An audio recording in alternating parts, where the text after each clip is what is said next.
Thank you everyone for joining us for this, what will be an extremely interesting session. And we welcome Tom Forrest back to the Northern Rivers, which is his hood. And so Tom is going to present an overview of cannabis, including cultivation, genetics and breeding, harvesting, processing, and also different consumption methods. And he's going to share insights from his extremely extensive experience of worldwide cannabis industry travel. And so Tom is a recognised leader in the cannabis industry and a cultivation expert. So we're really excited to have you here, by the way, because we did try in 2020 when you might recall that things closed down a bit. So it's really great you've been able to come back a few years later. And Tom is the first ever Churchill Fellow for Cannabis Agronomy, and he's the publisher of a white paper for the Australian industry on cannabis botany, global industry and cultivation. And as part of the fellowship in 2019, you visited 50 licensed commercial growing operations in 10 different countries. So thanks for coming to share this really, really big experience, Tom. Great, very grateful. Thank you. Thank you so much. Awesome. It's so lovely to be back in the Northern Rivers.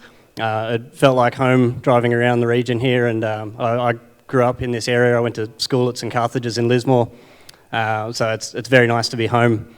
And I'm fortunate to be always learning in cannabis cultivation. But I think with these things, it's always good to get a bit of an understanding of who I'm speaking to. So firstly, I'll preface this question carefully. And the second part to this question, or the most important thing is, I'm not a cop. So I just want to know who in this room has experience cultivating tomatoes. Fucking awesome. I bet there's some people that grow some beautiful tomatoes in this room. And that helps, because I want to try to make this interesting to you. I want to make this something that you at least take away a little bit of knowledge or something to try in your own home garden that might be a little bit different to the norm. And the other thing I like to do, I'm much more of a plant person than a people person. I prefer plants. I'm more comfortable around plants, and public speaking makes me a little bit anxious, like a lot of people. So I generally start these presentations, and I've spoken at conferences around the world. I try to start with a joke, and it's a shit joke, but it hopefully will make me more comfortable. And it might be a little bit true, you'll find out. So being a cultivator, we have a farm in New Zealand. We engage the best consultants around the world, the most knowledgeable scientists, researchers, doctors and agronomists, and we try to enhance our yield, our cannabinoids, our terpene profile, our agronomic traits, our vigour and our plant health. We've tried everything, different fertilisers, different environmental control. And one thing I tried recently was teaching our plants mathematics. Annoyingly though, they all grew square roots. Told you, it's so bad that it's actually good. All right, now I'm more comfortable, right? So we'll jump right into it. Full disclosures, I have a farm in New Zealand called Puro. We have an outdoor certified organic GACP accredited farm where we grow in excess of 60,000 plants per year. We have an indoor facility, we do research, seed and clone production and boutique flower production. So that's Puro in New Zealand. I work with a company called Stealth Garden Australia, which is a leading distributor of fertilisers, consumables, dehumidifiers, processing and post-harvest equipment. And you will see there is a little clue, but there's a Stealth Garden presence at this event that you might be able to find if you spot the clues. And I'm a Churchill Fellow, so I was fortunate to receive the Churchill Fellowship for Cannabis Agronomy. I'm going to have to skim through this pretty quickly, but if there is something that you're really interested in, feel free to put up your hand, yell out, and just say, Tom, can you go back to that? That was an interesting point. So diving into it, a lesson I think overarches this whole thing is Mother Nature is our greatest teacher. We are always trying to replicate what is happening outdoors, whether it's in a greenhouse or in a grow room or in a farm environment. And Steve Cantwell from Green Life Productions, as a former MMA world champion, now runs the best living soil organic grow indoors in the world, in my opinion. And that was a lesson that he passed on to me, and he's a great source of knowledge. So have a look. Steve Cantwell is one of those mentors in my life. So we'll jump across really quickly. There's a few pet peeves I have, and I'll jump through them pretty rapidly. First one is spelling mistakes in cannabis. When people say trichomes, that pisses me right off. So make sure you're spelling trichomes correctly. And the other little one is people often refer to the little white hairs on the bud as pistils. They're more correctly the stigma as part of a pistillate calyx. And what you're looking at here is the breakdown of the flowering plant, the stages of the bract development. You'd be very familiar with most of these things. But this is how replication happens in the plant, is the female plant takes on board the pollen from the male, the pollen lands on the stigma, pulls into the bract and forms a seed. So just those little things, making sure that as leaders in the industry and cultivators, we're using the right terminology to describe what we're actually producing. So trichomes is what we're essentially farming for. Next little pet peeve that I like to get off straight away is people use the word strain. It's really common. A strain is something from microbiology. What we're actually doing is growing cultivars, cultivated varieties of specific chemovars, chemical varieties. What's the chemical profile? And the strain names, as much as we love them, they're essentially meaningless. Anyone can call any variety anything. And that's a super dangerous place to be, because you can have rebranding, you can have a grower thinking they're growing a AK-47 Matanuska Thunderfuck, and they might be growing an OG Kush, blah, blah, blah. So it's one of those things, you're better off knowing who the breeder is, what their breeding practices are like, and seeing their evidence, as opposed to just buying based on a strain name. The other little aspect to it, plant sexuality is a very interesting one. We're growing dioecious cannabis, so female and male separate plants, mostly. But like humans, cannabis sexuality is not black and white, male and female. There's a whole spectrum of things in between. And so we might have hermaphroditic plants, intersex plants. We might have a strong female who shows male traits at the end. We might have a male plant that produces small amounts of female reproductive organs.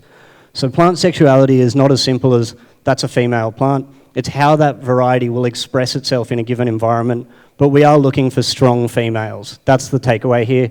Sensimilla, unpollinated female, is the cannabis that we like to consume. If we're growing hemp for fibre or grain, that's a whole different story, and a lot of those varieties are monoecious. But for us, growing medicinal cannabis or cannabis for recreational consumption, it's female plants, Sensimilla. You all right? You okay? Okay, sorry. Yeah, sorry, totally lost my train of thought. Really quickly, what is desirable in our breeding and what we're looking for is short, stocky, fast-flowering plants that are durable. They have those agronomic traits. The pest and disease resistance is one of the most important things. And the origins of this whole series of problems comes back to this indica sativa nomenclature. It's totally, at this stage, it's understood that this doesn't make any sense. Indica, more accurately, could be an indica subspecies called Afghanica, and there's not a lot of good information out there right now as to what correct nomenclature should be. People have suggested we have type 1, type 2, type 3, type 4 for different dominant cannabinoids.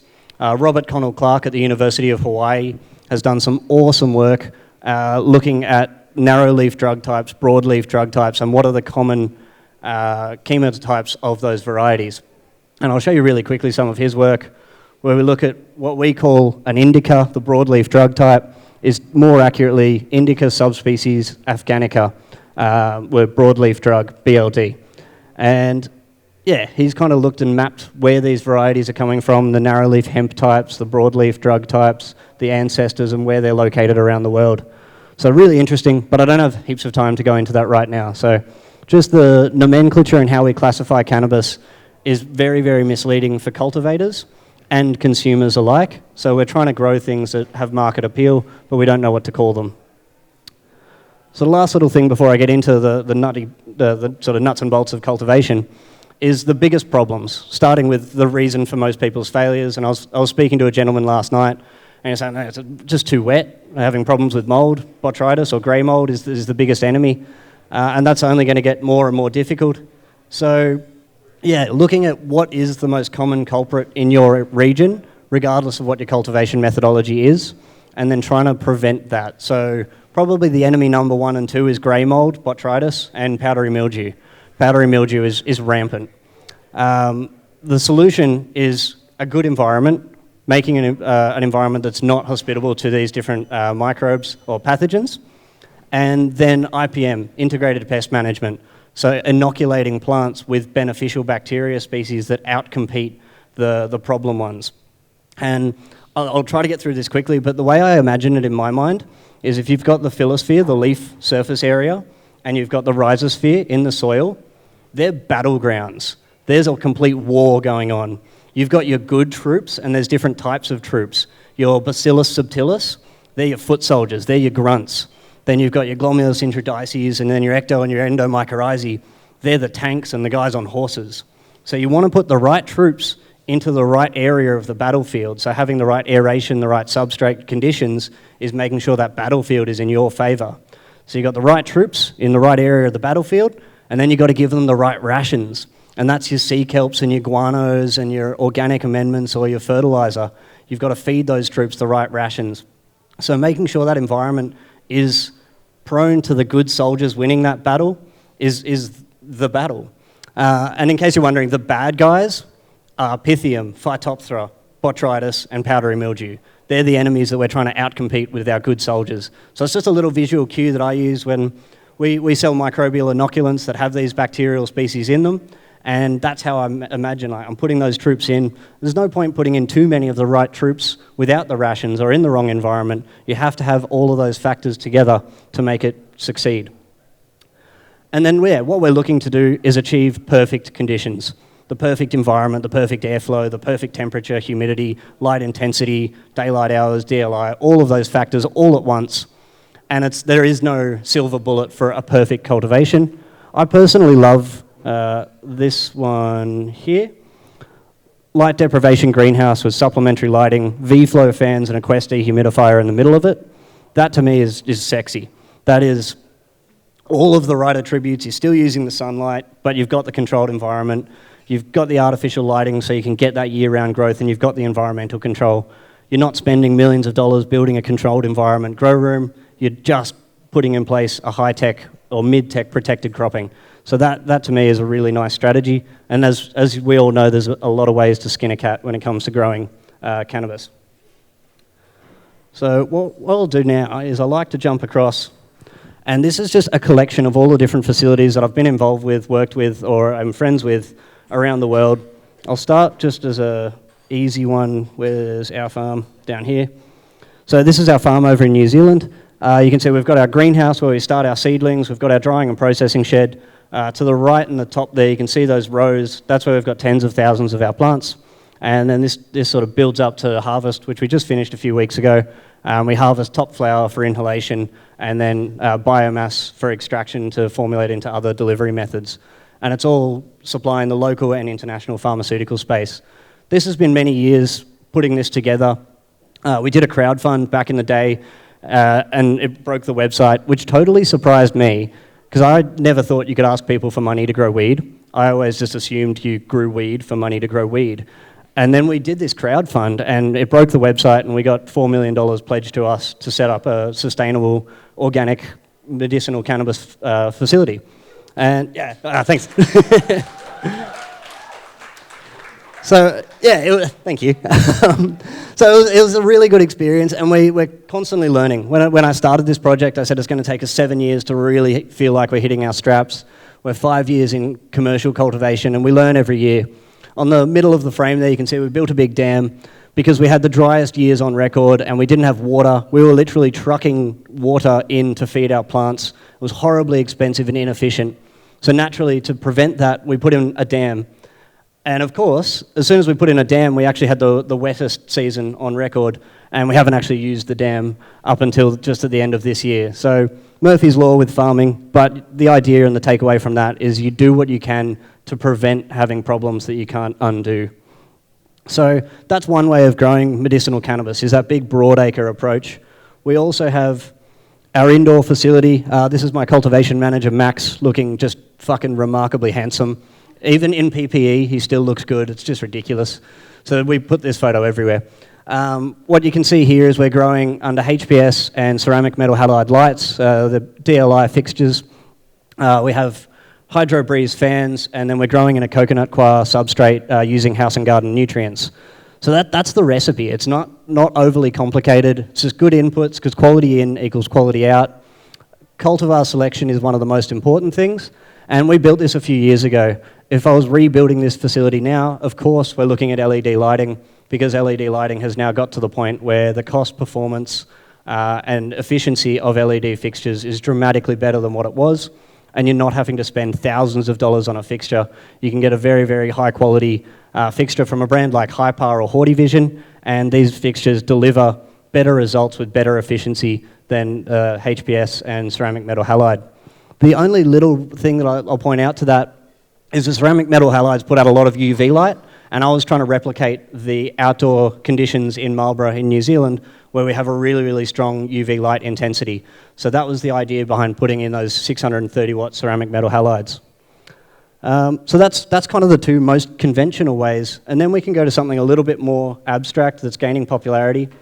Are many people here growing organically? Is that a focus? Where do we stand? I can see a few people smiling and nodding. That's good.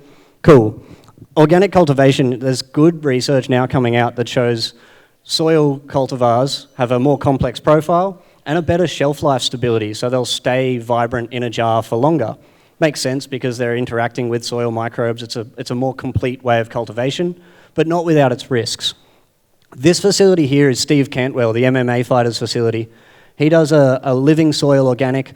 I don't like the term living soil organic because it's not the soil that's living, it's the microbes. Soil is sand, silt, and clay. It's kind of just holding all the good stuff together. But anyway, marketing. So he does living soil organic in raised beds. He does what's called the bottomless pot system. So these little fabric pots don't have a bottom on them. He chops the bottom off, he grows them on a saucer, and rather than digging a hole to transplant his plants into, he literally just sits the pots on the soil surface, and the roots grow down into the soil bed. This is fascinating because it really takes that no-till agriculture to the next level. He's never disturbing his soil profile. He's never disturbing the hyphae, the mycorrhizae, and all those beneficial bacteria. He's just allowing the roots to tap into that really active rhizosphere. He then alternates. So when he's done one cycle, he'll plant the pot next to it and let the first stem break down over time. So it's literally just broken down over the 8 to 10 week cycle, and then he alternates each way. And he's got a grid system depending on what cultivars he's growing. So knowing this is a short stocky variety, this is a tall leggy variety, and placing them out accordingly. So Steve's mastered that recipe. It's taken him around 15 years of growing this method to get it that level of dialed, where he has that laser level uniformity in the canopy, perfect air movement. He passes clean on every microbial test. It's a real tribute and a testament to him as a grower, but he takes that professional sporting attitude into it. He's awake at 3 a.m, driving to the gym. He's at his facility by 5 a.m. He's the first one in and the last one out, and he runs it like military approach to timetables. Everything is accounted for perfectly. So it takes time, but that's really the holy grail of what living soil growers should be trying to get to. So I'm just kind of jumping around because there's, as I said, a million ways to skin a cat. One of the more common ones that we see in commercial cultivation around the world is using rock wool cubes. I'm personally not a fan. I don't think they're a great process for sustainability, and in honesty, they don't ever break down. It's like growing in insulation. I've done presentations like this and I've had the rock wool salespeople in the audience and they fucking hate me. But I don't care. So this is my chance to talk about how I think is the right way to grow, and everyone can make their own decisions. But rock wool is what rock wool is. If someone needs clean, clinical, pharmaceutical, replication every round, sterile agriculture, rock wool is the path for you. But I'm in Nimbin and I feel like that's not the approach that most people here will take. So we'll jump away from rock wool, but it is very, very common. This is just a quick look at our Puro rooms indoors. As you can see, nothing complicated. Cocoa coir, cocoa perlite in pots. This is during the harvest where we're taking down plants. And yeah, it's not over-engineered. Again, house and garden nutrients, run to waste cocoa coir. It's an organic substrate. We use some microbes and some organic amendments in there. And yeah, it doesn't need to be over-engineered. There's tiered cultivation is another one you may have seen around. Again, the people selling this equipment will say, look, you can triple your output, By growing in tiers, you can have 3 times the yield, but then you're using 3 times the energy, your HVAC has 3 times the load, and we're in an area in Australia and in the Northern Rivers where you don't need to be growing on top of growing. You can take advantage of sunlight and spreading out. We're maybe in Singapore or Bangkok where your footprint is a lot more compressed. It may have a place, but I personally think tiered cultivation is only really good for the people selling the tiered shelves. And if you want to buy tiered shelves, I can hook that up, but I would not recommend it. So, yeah, I think jumping around all over these different cultivation methods, we've got greenhouses using that living soil approach with drip lines. We've got, this is a really nice one because it was in Kansas. This is in Kansas. And they grew cut flowers and vegetables for big USA chains, and then they grew CBD hemp to go into legal CBD crops, just side by side, which was, I thought really beautiful just to see cannabis treated like any other agricultural commodity. And they did it big. They had thousands of litres of ice water extraction. So that's, a pretty spectacular approach. I'll jump to one more fun one. I'm just wary of time and I've got a lot of slides, and I don't know why that just went sideways. Okay, that's weird. What you can see here is our friend Casey from House and Garden America, one of the best growers, comes from Maine and grows phenomenal cannabis and also makes really good lobster macaroni and cheese because he's from Maine. He's visiting greenhouses in Thailand with us where we sell a fertilizer and a few products there.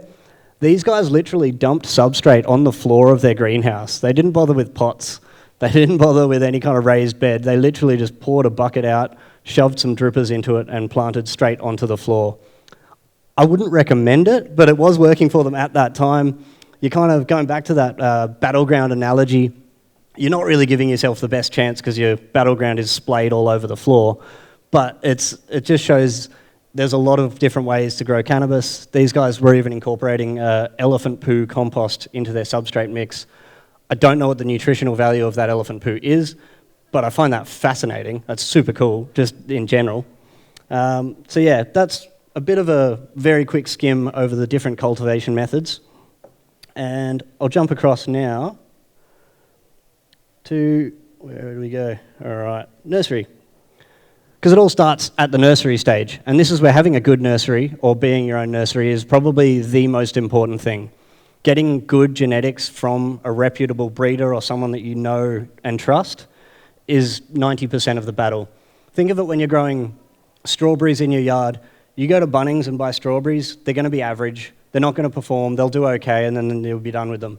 But if you get strawberries from a runner from your grandma's house, they're going to be amazingly yummy. They're going to be stronger and heavier yielding. Cannabis genetics is exactly the same. The genetic plasticity of cannabis is amazing. It can adapt to almost anything, and that's why we have such variety in all of our different cultivars.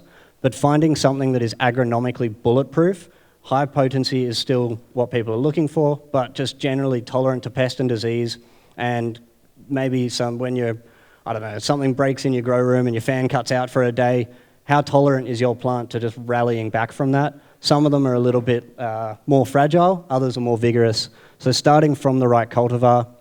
And the nursery point is some people start from seed, some people start from clone, some people start from tissue culture, and they all have their pros and cons.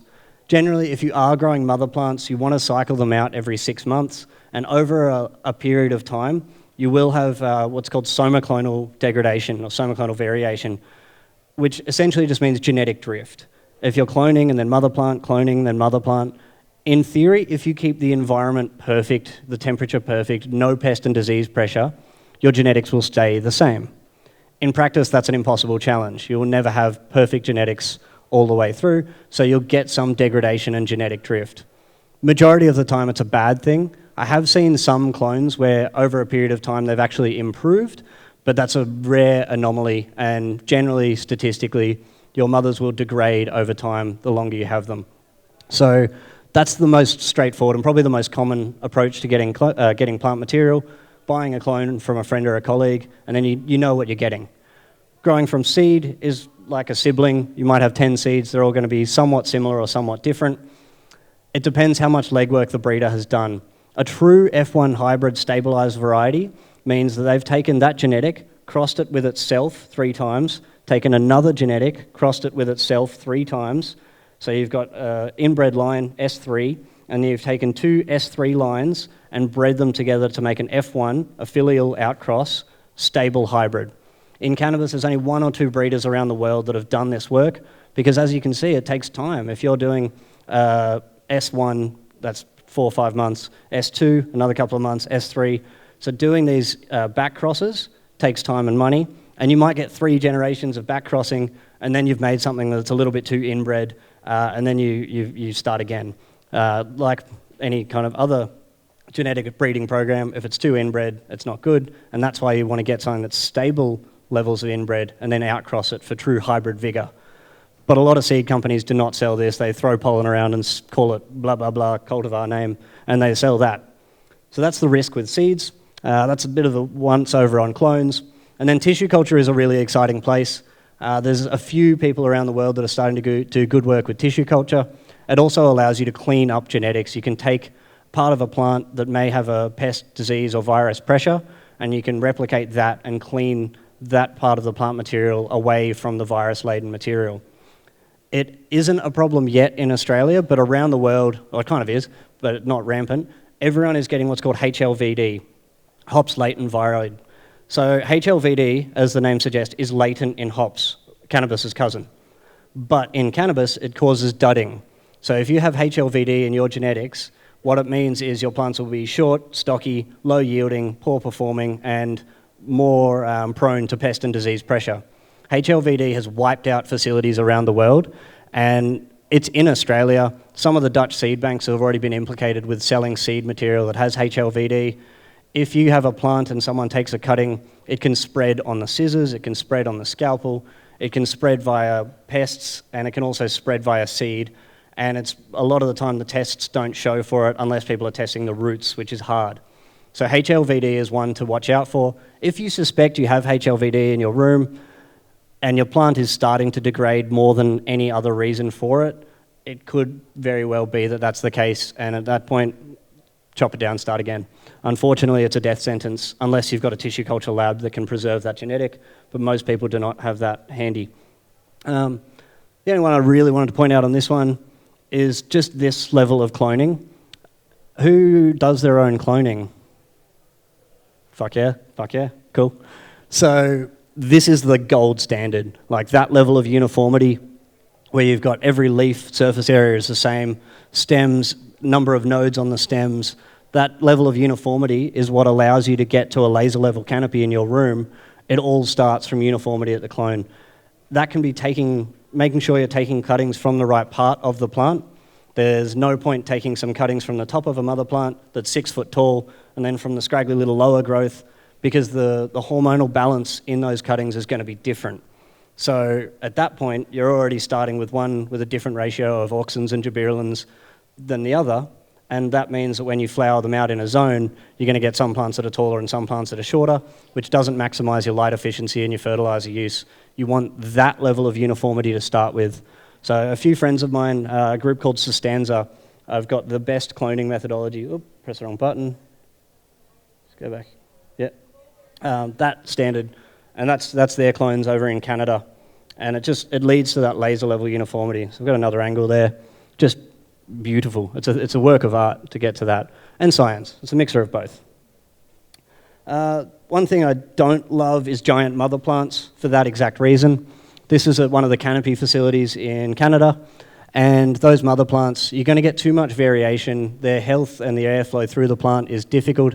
If your mother plants are getting that big, I'd suggest to cycle them through faster. The more efficient and uniform your mother plants, the more efficient your clones, the more efficient your canopy, the better your yield will be. There's just the traditional American approach, and people that were limited by plant counts, they kind of went, I've just got to keep my mums forever and grow giant mother plants. This is the freak show, just to show the genetic weirdness of cannabis. Is anyone familiar with the freak show? I feel like there's some people in this crowd that have put their hands up for every question. I appreciate you guys. Freak show grows, there's a special name for the leaf margin that I can't remember right now, but it grows and looks like a fern. So it's a really, really funny one. Humboldt Seed Company kind of figured out how to stabilize this genetic trait, it still flowers like a normal cannabis plant, but you could grow this in your front yard and no one would know up until about, well, like February, March, and then you're in for questions and awkward conversations. So that's a bit about the nursery, and we'll flick through really quickly. Also, there's a random truck on this slide and other slides that you may have noticed. If you do see this random truck anywhere in your life, go and have a look at it. It may or may not be parked outside. Okay, so processing. And as most of you would be aware, this is 50% of the battle. I didn't allocate enough time for this conversation, but processing is as difficult as cultivation. Drying and packaging is not an exact science. We've tried hanging multiple tons on curtains.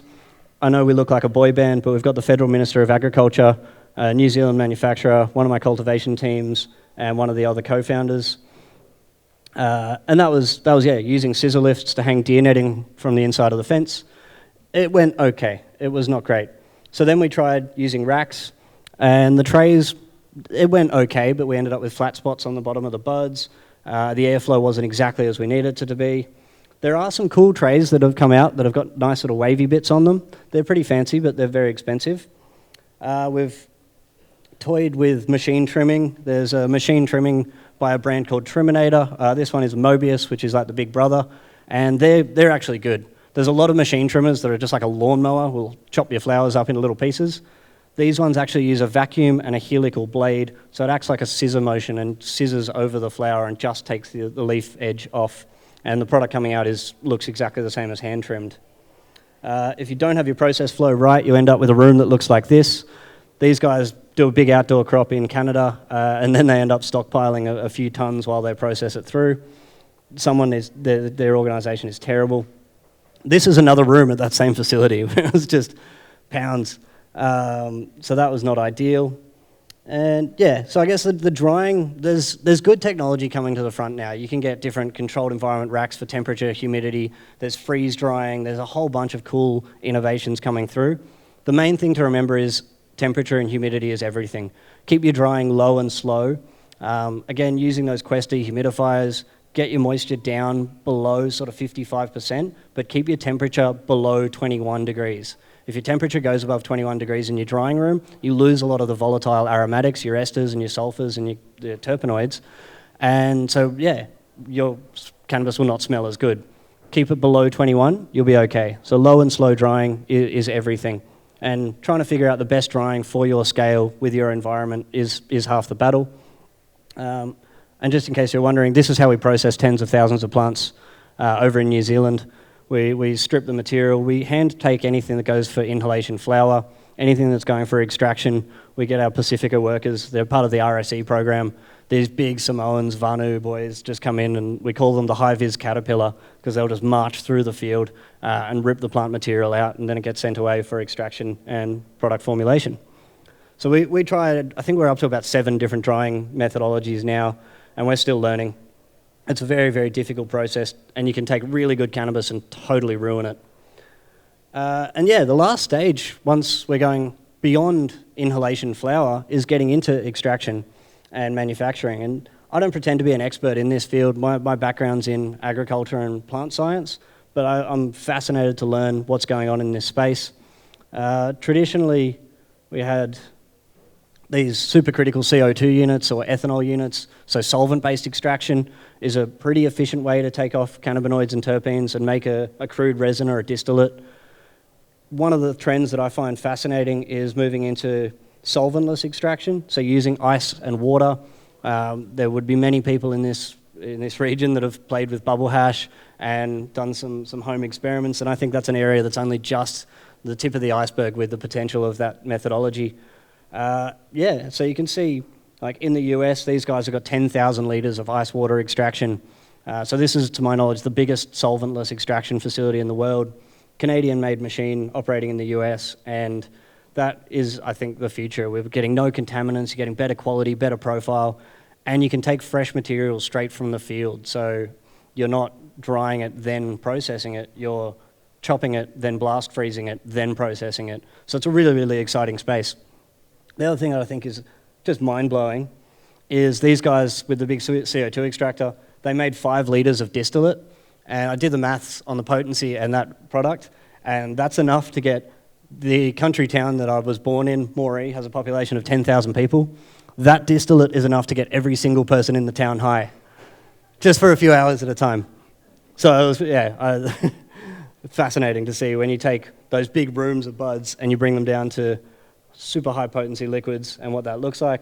And then also high volumes of ice water extracted bubble hash that they're letting cure, because that's an exciting part of it as well, is just seeing what happens when you age it, like aging a wine, what happens when you age bubble hash. So that's the very, very quick run through. I have no idea how long I was actually supposed to talk to. I was going to say, Tom, you're up to questions already. Yeah. Perfect. Well, that's all the pictures that I've got. And these things, the questions are the most fun part, because especially in this audience, there's some people that I will learn from. So yeah, does anyone have any questions about the things that I just whizzed through really quickly?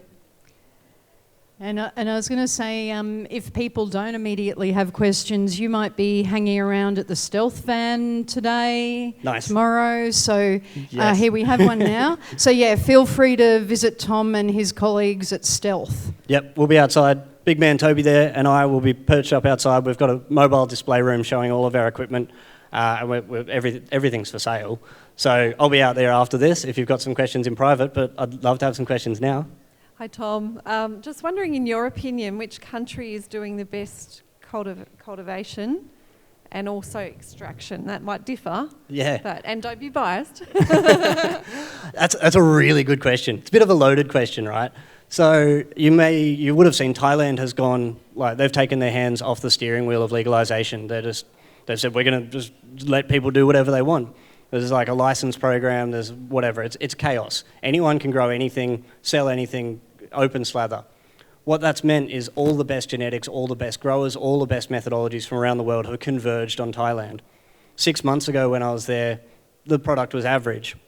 These kids were learning off the internet and figuring out their own way. Now they're running multi-million-dollar facilities, they've got no regulatory burden, so they're learning so fast.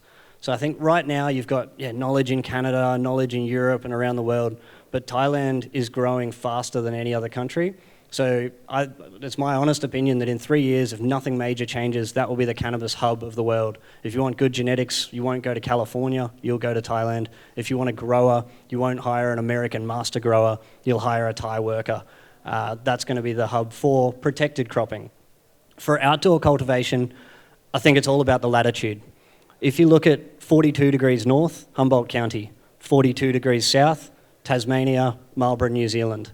The sunlight, the long summers, the cool winters all make for a really good melting pot of perfect conditions to grow cannabis, but only for a single season. So that's kind of the limitation. So it's always nice as well to remember, like 420, if you look at your latitude, either up or down, is going to be a good place to grow cannabis. And the last little point to it is, I think, viticulture. We can learn from, if you can grow a cool climate variety, Chardonnay, Pinot Noir, even Grenache or some of the bigger reds, generally in those environments, you've got all of the right environmental conditions to grow outdoor cannabis, plus the ancillary industries. You've got boilermakers, you've got electricians, you've got people that work in labs and people that work in agriculture. So all those ancillary industries make a really good melting pot for a cannabis heartland. And we've started seeing that with what we're doing in Marlborough, what people are doing in Tassie, what some are doing in South Australia as well. So there's 3 answers to that question. Manufacturing is a whole different story. I guess to quickly touch on that, Thai's manufacturing is limited. I think Canada is probably still at the front of the manufacturing game. They've got product development. They're doing it in a way that's clean and repeatable and reliable and trustworthy. And they're allowed to really push the forefront of the recreational markets. So everything from suppositories to pesitaries to topicals to soft gels, all of these different product formats and delivery methods are now being produced commercially and have been for a few years in Canada. So I think they've got a little bit of a head start on us. We have a question just back there. Hi Tom, big fan. Hey mate, I was just wondering how you think Australia and specifically like the cannabis cottage industry of growth, how do you think we're going to position ourselves into the global cannabis industry with Thailand positioning themselves the way that they are? Like where does Australia fit into it in the next 3 to 5 years? Fuck, that's a really good question. Plus, I know you. Hey, bro. Hey, man. I was like, I could see below the hat, squinting through the lights. Australia traditionally has a phenomenal agricultural sector, right? We have good farmers, we have good environs, we have land mass for Africa. We've got all these ingredients that allow us to compete in a worldwide scale and produce a trustworthy product that's reliable and consistent. The flip side to that is our cost of goods is high because our labour price is high, and the regulatory burden right now on cultivators is like a painful, to put it politely, for cultivators in Australia, which is why since 2016 we've had legal cannabis, but there's less than 25 farms of any real scale operating here, and that's not the way it should be. I think what we need to do is start putting out quality and not focusing on scale is going to be the thing that sets us above the rest of the world, or at least allows us to play in the same sandpit. Early days, like you look at Can Group going to build a $160 million greenhouse, or there was the one up here that was going to build $1 billion 40-hectare greenhouse, and everyone thought, oh, these announcements are amazing. And then we realised it's not about being the biggest. There's no point having 25,000 kilograms of cannabis that you can't sell that's average quality. To your point, it's the craft producers, the sort of small to mid-scale. You can't be too small that you can't afford to play. Mum and pop companies still need capital to get involved because the capital expense in the legal market is high. So that small to mid-scale, where you can produce quality, sell every single batch, find the Goldilocks zone for batch size, and then be able to move that into the market is the first step. And then we need to see regulatory evolution in what the distribution looks like. To put it crassly, there's a lot of snouts in the trough right now, from a cultivator to the patient buying their material from the pharmacy, and a lot of them can go away. I can hold my words here because I don't want to come back and bite me in the ass. But yeah, the whole value chain of the medicinal cannabis sector right now, there's a lot of people that are a bit too greedy, and it needs The juggernauts. What's that? The juggernauts. That's what I call them. Yeah, and you look at their margins, and they're not actually making that much money. They're just selling a whole bunch to have a good-looking balance sheet on paper, but it's not a model for success or longevity. So I think, circling back, craft cultivators at a scale with the quality that allows them to get to the market, and doing that cost effectively will be how we can compete in the space. But I desperately want to see it happen, and I think it comes from consumers also asking for Australian grown or New Zealand grown, and rather than just going, I'll take whatever Canadian bubblegum blah blah blah kush and taking that from their pharmacist as what their standard of medicine needs to be. So yeah, always pushing for Australian grown so we can build a local Australian industry. Thank you kindly. Great. And thanks, Tom. I'm sorry, it's exceptionally fascinating, but we're going to have to wind up. And yeah, as I said, if you want to talk to Tom personally, just please do that. He'll be hanging outside the front of the Hemp Embassy at the Stealth Van. Yeah. Thanks, Thank Kat. you so much. Thank you. Wow, a local rock star.